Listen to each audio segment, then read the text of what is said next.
व्यक्ति मेहनत कर सकता है, पुरुषार्थ कर सकता है, लेकिन सफलता असफलता फिर भी व्यक्ति के हाथ में नहीं है। विद्यार्थी पढ़ाई कर सकता है, अच्छे प्रश्न में अच्छे उत्तर लिख सकता है प्रश्न पेपर में, परीक्षा पेपर में, लेकिन फिर भी अंक उसके हाथ में नहीं है। अंक देने वाला तो कोई और है। ऐसे हम जीवन में मेहनत कर सकते हैं, कर्म कर सकते हैं, पुरुषार्थ कर सकते हैं, लेकिन उसका रिजल्ट तो कोई और ही देगा। लेकिन रिजल्ट करने वाला यदि हमने अपना बना लिया, कहीं से कोई लिंक जोड़ ली, तो कम मेहनत में अंक अच्छे प्राप्त हो सकते हैं। समझ रहे हो? कम मेहनत में अच्छे अंक प्राप्त हो सकते हैं। अब ये जो विश्वामित्र है ना, पहले हम इनके नाम के अर्थ को समझें। एक व्यक्ति होता है कि मित्र के साथ में मित्रता का व्यवहार करता है, दुश्मन के साथ नहीं। और एक व्यक्ति ऐसा होता है जो मित्र के साथ तो मित्रता का व्यवहार करता ही है, लेकिन बुरे लोगों के साथ में भी उसका व्यवहार मित्रता का ही होता है, क्योंकि वो बुरा व्यवहार करना जानता ही नहीं है।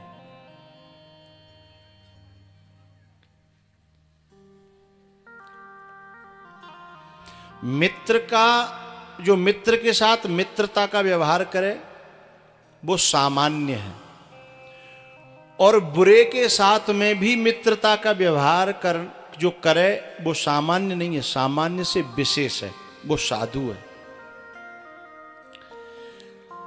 लेकिन भले बुरे और बीच के इन तीनों के साथ में, सबके साथ में मित्रता का व्यवहार कर सके, जो विश्व का मित्र बन जाए, भले बुरे सब आ जाते हैं उसमें, जो पूरे विश्व का मित्र बन जाए, ऐसे साधु का, साधक का नाम विश्वामित्र है। और वो हमेशा विश्व की शांति के लिए, विश्व के कल्याण के लिए, विश्व के सुख के लिए, विश्व की समृद्धि के लिए यज्ञ करता है।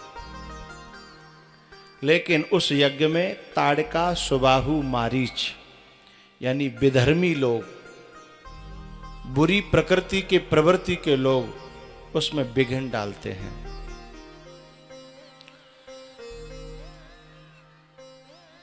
लेकिन बाहर के सामाजिक जो बुरे लोग होते हैं, उनसे तो कभी कभी साधक जीत भी जाए, लड़ भी ले। जैसे बाहर कोई 10 किलो का पत्थर हो तो मैं अपने रास्ते से उठा के फेंक दूंगा, लेकिन उसका क्या करें जो 10 mm की पथरी जो मेरी किडनी में पैदा हो गई है, मात्र 10, 15, 20 mm की पथरी जो मेरी किडनी में, मेरी पित्त की थैली में जो पैदा हो गई है, उसे कैसे फेंकूंगा? बाहर तो मैं किलो के पत्थर फेंक दूं, 10, 10, 20, 20, 25, 30 किलो का पत्थर फेंक दूं, लेकिन जो भीतर जन्म गई है, बाहर के शत्रुओं से तो लड़ा जा सकता है, उन्हें रास्ते से हटाया जा सकता है, लेकिन जो अपने भीतर शत्रु पैदा हो जाते हैं, एक तो भीतर का मतलब है कि अपने परिवार में, अपने अंश वंश में, उनका क्या करोगे? न तो वो त्यागे जाते हैं और न वो रखे जाते हैं। जैसे पथरी भीतर पैदा हुई है ना, इसलिए वो इतना कष्ट देती है, इतनी पीड़ा देती है और अपने हाथों फेंकी जाती नहीं है, क्योंकि वो समस्या भीतर की है, समस्या अंदर की है। अभी हमको भय बाहर के शत्रुओं से नहीं है, हमको भय उन शत्रुओं से है, तकलीफ उन शत्रुओं से है कि दूसरा देश क्रिकेट में जीता और पटाखे भारत में छूट रहे हैं, पटाखे भारत में छूट रहे हैं, खुशी भारत में हो रही है, तो दिक्कत तो उनसे है। हमारा हिंदुस्तान जीता, कोई दूसरा देश हारा, तो हमारे जीतने की जो खुशी है और दूसरे के हारने की जो गम है, जो शोक है, वो हिंदुस्तान के अंदर मनाया जा रहा है। दुख तो इस बात का है, इसलिए अंदर के जो शत्रु हैं वो ज्यादा बड़ी समस्या।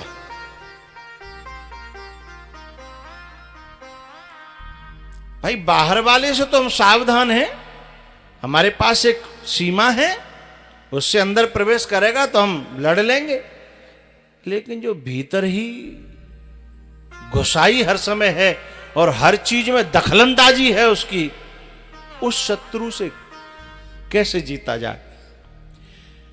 लेकिन इससे भी और एक भीतर का शत्रु होता है, वो होता तो सबके जीवन में है, लेकिन उसका पता कोई साधक ही कर पाता है। वो शत्रु है हमारा स्वयं का मन का विकार, मन का दोष, चाहे वो लोभ हो, चाहे वो क्रोध हो, चाहे वो काम हो, कोई भी विकार हो, क्योंकि ये विकार ही हमें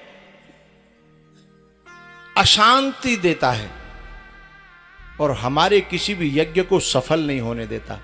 जैसे अभी जो बड़े बड़े नेता लोग जो घोटाले में पकड़े जाते हैं, वो कोई भूखे थोड़े ही मर रहे, कोई कमी नहीं थी, लेकिन भीतर जो विकार था ना लोभ का, उसने इतना बुरा करने पर उन्हें मजबूर कर दिया। तो जब विकार के साथ कोई जाता है, परसों जो हमारे बीच में जो स्वामी जी आए थे, उन्होंने बड़ी प्यारी बात कही थी कि शस्त्र और शास्त्र, मैं इसमें एक चीज और जोड़ रहा हूं, शस्त्र और शास्त्र और अधिकार, पावर, गद्दी, पद, ये तीन चीजें किसी नादान के हाथ लग जाएं तो सारी दुनिया को बर्बाद कर दे। और ये तीन चीजें यदि किसी मैच्योर, किसी समझदार व्यक्ति के हाथों लग जाएं, पद, शस्त्र और शास्त्र, तो इस लोक से लेकर के और ब्रह्मलोक तक वो सारी दुनिया को सुख प्रदान कर सकता है, समृद्धि प्रदान कर सकता है।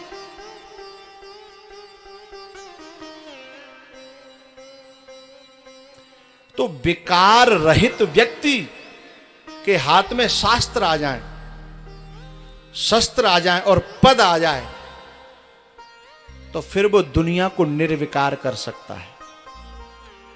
और यदि विकारी के हाथों में आ जाए तो सारी दुनिया को विकारी बना सकता है वो, क्योंकि वो उन्हीं को बढ़ावा देगा जो वो खुद है।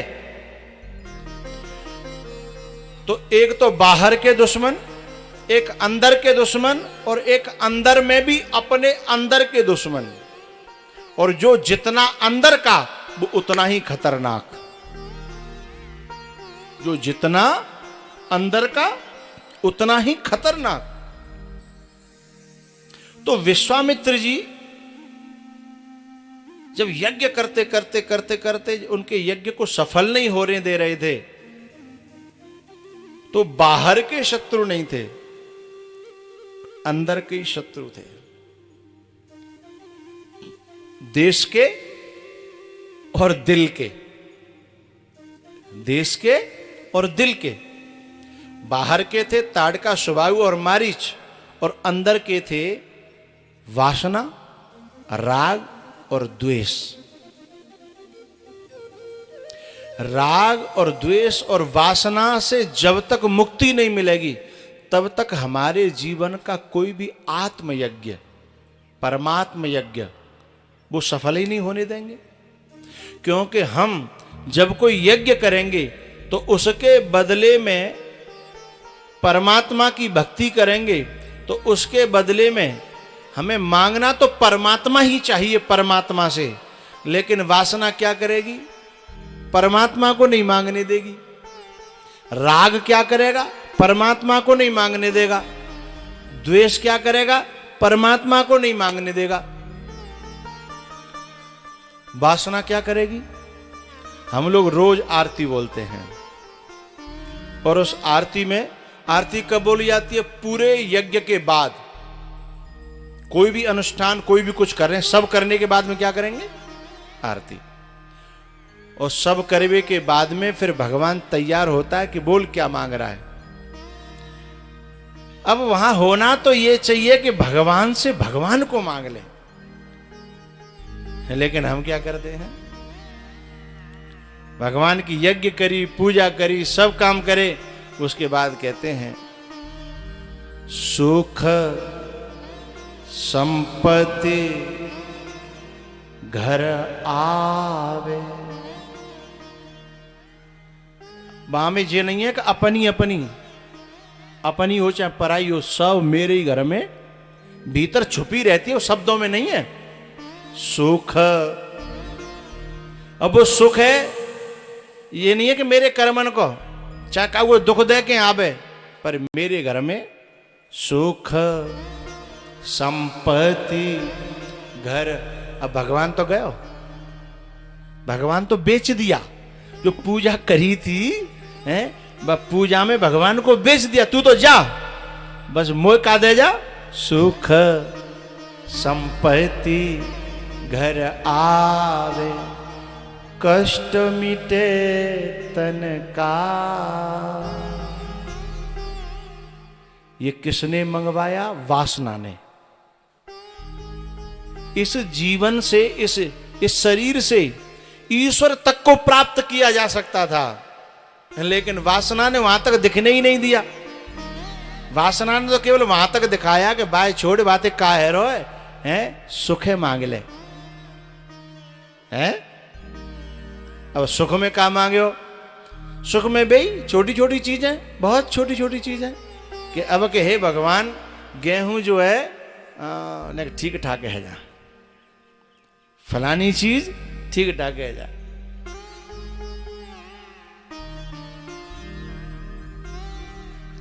वासना ने असली मार्ग से, असली लक्ष्य से हमें भटका दिया। इसलिए वासना कभी भी मनुष्य जीवन के आध्यात्मिक यज्ञ को पूरा नहीं होने देगी। वो ताड़का है। 2 पुत्र हैं उसके, राग और द्वेष। राग और द्वेष। बहुत से लोग बड़ी कठोर तपस्या करते हैं। तपस्या न जाने कितने लोगों ने की, गांधारी ने तपस्या की, लेकिन काय के लिए? अपने पुत्र को वज्र का बनाने के लिए, अपने दुर्योधन जैसे राक्षस पुत्र को वज्र का बनाने के लिए आंखों की पट्टी खोली, सारी तपस्या झोंक दी, तो तपस्या को राग में नष्ट कर दिया। तपस्या को राग खा गया है। और द्वेष शिखंडी, उसने बहुत शंकर भगवान की घोर तपस्या करी, लेकिन मांगा क्या? कि मुझे पितामह भीष्म की मृत्यु का कारण बना दो। अब बताओ, तपस्या को ये फल है का? तपस्या का ये फल? क्योंकि जब तक विकार मुक्त नहीं होगा जीव, तब तक तपस्या भी 2 कौड़ी के कामों के लिए हम उसे नष्ट कर देंगे। वासना, राग और द्वेष, तीनों के दृष्टांत समझ में आ गए। वासना हमें हमारे भजन पूजा पाठ तप को यज्ञ को काय में खत्म कर देगी, सुख संपत्ति घर आवे। राग यानी राग में क्या होता है, एक दूसरी आरती है, मैया के व्रत रखे, मैया का बड़ा पूजा पाठ किया और अंत में मैया ने कहा मांग ले, आत्मज्ञान मांग, ब्रह्म विद्या मांग, तत्व का ज्ञान मांग, मुझे मांग ले, ब्रह्म पद मांग ले, बाय कछु नहीं चाहिए। वो क्या कहती है माँ, ये माताएं जो व्रत करती हैं, अब वो तो देने को तैयार थी ब्रह्मलोक तक, लेकिन वो क्या मांग रही है, छोटा सा परिवार हमारा किसे बनाए रखना। और ये जानती है कि ये जो काना खेड़ा है, जाको जो मरघट है ना शमशान, बस शमशान में जा काना खेड़ा की जन कितने हजार पीढ़ियां समा गई, आज तक काऊ को परिवार बचो ना, सब समा गए हमारे बड़े बूढ़े, बिन के बाप, बिन के बाप, बिन के बाप, बिन के बाप, लेकिन तो भी पूजा में वही मांग रही है जो कभी हो नहीं सकता। छोटा सा परिवार हमारा इसे बनाए रखना, इस बगिया में फूल खिले हैं इन्हें खिलाए रखना, इस बगिया में फूल खिले हैं इन्हें खिलाए।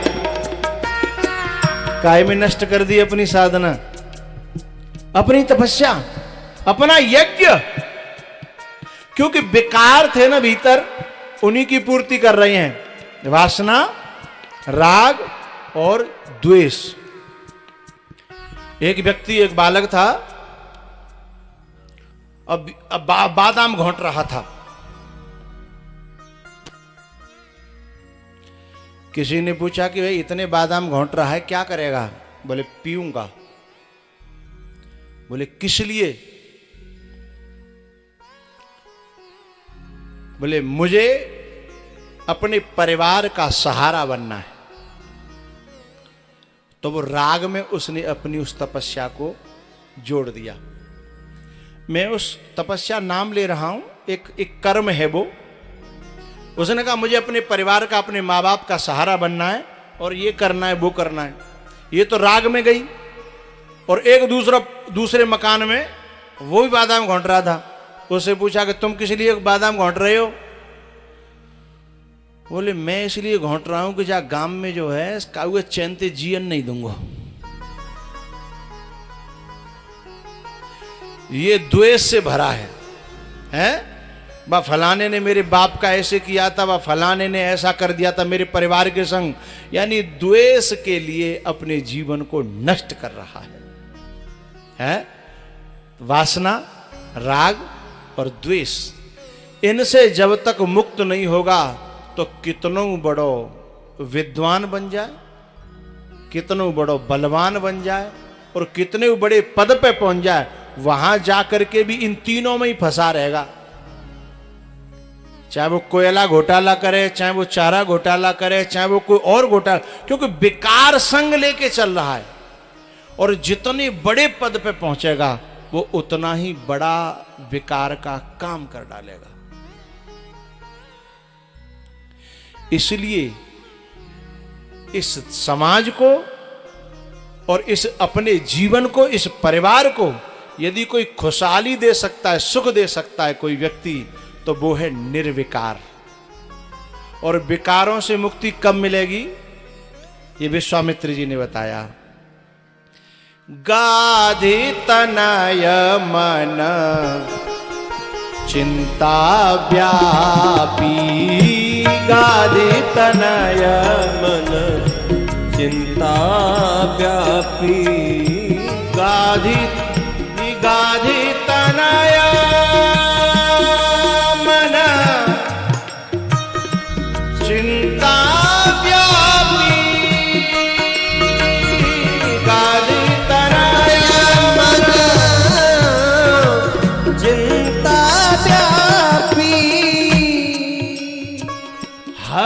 बिनु मरहि न निश्चर पापी, हरि बिनु मरहि न निश्चर पापी,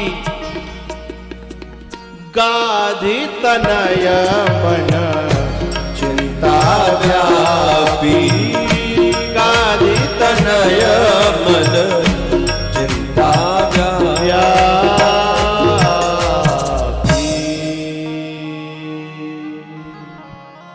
विश्व का मित्र वही व्यक्ति बन सकता है जो किसी साधु की चरणों में अपने जीवन को पहले निर्विकार कर चुका होगा। जो राजा रहुगण के प्रसंग में बात आई थी, विना महत पाद रजो विषेकम, बिना किसी संत के सानिध्य में परिपक्व हुए, निर्मल हुए बिना वो शस्त्र शास्त्र और पद जितने प्राप्त कर लेगा उतना खुद का भी, परिवार का भी, समाज का भी और विश्व का भी उतना ही नुकसान कर देगा, यदि उसके विकार नष्ट नहीं हुए हैं तो।